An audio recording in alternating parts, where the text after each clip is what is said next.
بەڕاستی خەڵکینە منیش و ئێوەش من عمرم 61 ئێوەش وا لە 20ەکانەوە عەقڵتان پێشکەوە لە 70 ئێستا عەقڵی پێشکی بۆ ئەم ڕاپرسیە ئەوەی کە پیریش بووە ئەوەی لە 90 ساڵایە ئێستا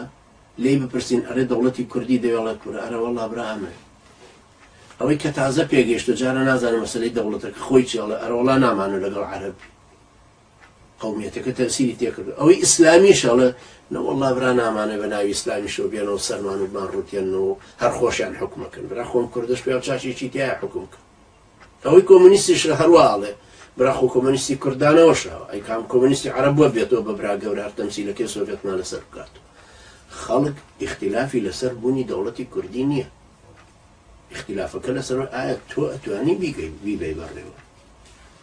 ئەگەر ئەمە ڕاپرسیەمان بۆکەی برا ئەم ڕاپرسیە بۆ ئەوەی خەڵک بزانن کە ئێمە دەوڵەتمانەوێ ئێزانیان